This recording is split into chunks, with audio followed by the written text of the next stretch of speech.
स्वागत है दोस्तों आपका आज के वीडियो में। और आज बात करेंगे हम वाई इट फेल्ड काइट्स के बारे में। जी हाँ, 2010 में आई काइट्स, जिसमें थे मुख्य किरदार में ऋतिक रोशन और स्पेनिश अभिनेत्री बारबरा मूरी जी, और कबीर बेदी जी साहब का भी रोल है, और कंगना रनौत भी आपको इस मूवी में दिखाई देती है। अब बात कर लेते हैं क्यों ये लोग इस मूवी को सफल नहीं बना पाए। तो सबसे पहले obviously again budget issue.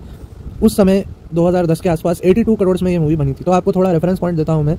Robot जो एंदिरन जो सबसे महंगी मूवी थी 2010 की, वो 100 करोड़ में बनी थी। और आप देख सकते हैं उसमें कितना वीएफएक्स और कितनी टेक्नोलॉजी यूज़ की गई है, और कितना बड़ा उसका स्टार कास्ट है। रजनीकांत जी और ऐश्वर्या राय हैं। उसको आप कंपेयर करें काइट से, 82 करोड़ का खर्चा क्यों लगा? एक तो ऑब्वियसली बाहर से एक्ट्रेस लाए हैं, बारबरा मूरी जी को पैसे देने पड़े, और इसकी और एक वजह यह है कि इसकी तकरीबन शूटिंग मेक्सिको और यूएस में की गई है। तो ऑटोमेटिकली अगर आपकी गाना शूट करना अलग बात होती है, लेकिन अगर आपकी ज़्यादातर मूवी फॉरेन लोकेशन में शूट होती है तो वो खर्चा फिर बढ़ जाता है। और उस समय जो एक्शन सीक्वेंसेस करने के लिए हॉलीवुड से टेक्नीशियंस लाए थे राकेश रोशन साहब, इसमें भी फिर आपको खर्चा बढ़ जाता है। उनकी बाहर के आप टेक्नीशियंस रखेंगे, सारा स्टंट टीम और टेक्नीशियंस और कैमरामैन और जो भी लोग हैं, आप सब कुछ बाहर से लाएंगे, तो फिर ऑब्वियसली वो उनकी पेमेंट जो है वो डॉलर्स में होगी, और आप समझ सकते हैं कि किस तरह से मूवी का खर्चा बढ़ता चला जाएगा। अब ये तो टेक्निकल एस्पेक्ट्स की बात होगी, लेकिन मूवी फेल क्यों हुई? बारबरा मूरी जैसी ज़बरदस्त हीरोइन, और इस तरह का पहली बार हम देख रहे थे हमारा देसी हीरो और कोई स्पेनिश ब्यूटी को साथ में, तो क्यों ये कॉम्बिनेशन चल नहीं पाया? आइए इस पर कुछ स्टोरी पर और किरदारों पर कुछ चर्चा करते हैं। सबसे पहले तो अगर आप स्टोरी देखें तो ऋतिक रोशन का जो रोल है वो एक फ्लॉट किरदार है। हीरो है वो, लेकिन वो करते क्या हैं, वो इमिग्रेशन के लिए लोगों की हेल्प करते हैं, यानी कि पैसे खाकर लड़कियों से शादी करते हैं ताकि उनको यूएस की सिटीजनशिप वो दिला सकें। ऋतिक रोशन यूएस के सिटीज़न होते हैं, तो बेसिकली वो सिर्फ पैसे के लिए वो शादियाँ करते हैं ताकि वो लोगों को सिटीज़न बना सकें यूएस में।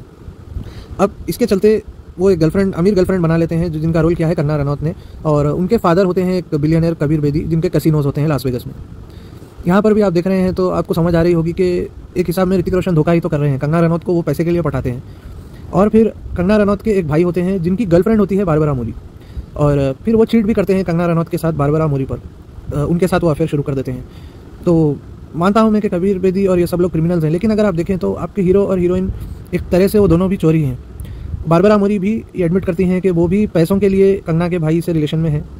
और इस तरह के किरदार अगर हम उस सेटिंग में ले जाएँ 2010 के टाइम में, आज शायद ये मूवी चल जाती, लेकिन उस समय आप बता रहे हैं कि हीरो चोर, हीरोइन चोर, और सिर्फ लोगों से प्यार के लिए, मतलब पैसों के लिए वो धोखे करते हैं, तो एक तो वो ऑडियंस का रिलेटिबिलिटी और वो कनेक्ट नहीं आ पाता। आप उनके लिए, मतलब उनकी लव स्टोरी कामयाब हो या ना हो, आपको फीलिंग नहीं आएगी मेरे हिसाब से। उस समय के ऑडियंस को तो हम जैसे थे उस समय, सब लोग जिस तरह से थे, आज से 14 साल पहले की मूवी है, तो ऑब्वियसली और सोच डिफरेंट थी लोगों की, उस हिसाब से वो रिलेटिबिलिटी नहीं आएगी। और एक रीज़न ये है कि मूवी की जो एंडिंग है, सैड एंडिंग है। आप स्पॉइलर दे रहा हूँ मैं, ऑब्वियसली फेल की डिस्कशन हो रही है।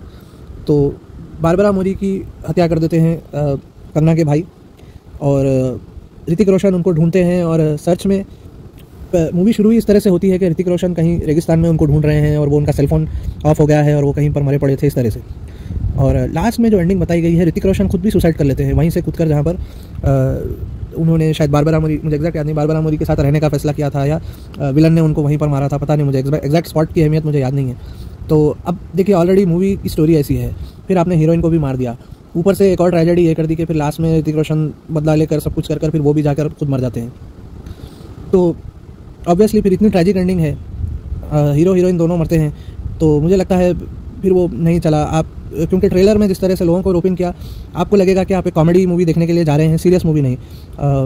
एक और गलती इन्होंने ये की कि ट्रेलर में एक शॉट है जहाँ पर ऋतिक रोशन आपको एंडिंग सीन जो है रिवील हो गया है। ऋतिक रोशन आपको एक पहाड़ की चोटी पर, जहाँ से वो एंड में सुसाइड करते हैं, वहाँ पर वो आपको रोते हुए दिखेंगे। ये शॉट उनको ट्रेलर में नहीं डालना चाहिए था मेरे हिसाब से। ये एक मार्केटिंग की भी बहुत बड़ी गलती है। ये शॉट ट्रेलर में डालने से काफ़ी लोग समझ गए कि इसकी कुछ ट्रैजिक एंडिंग है, और ऑब्वियसली वर्ड ऑफ माउथ पहले ही दिन से ख़राब आ गया कि बकवास मूवी है, सब एंड में मर जाते हैं। तो फिर वो इसीलिए मुझे लगता है कि मूवी नहीं चली।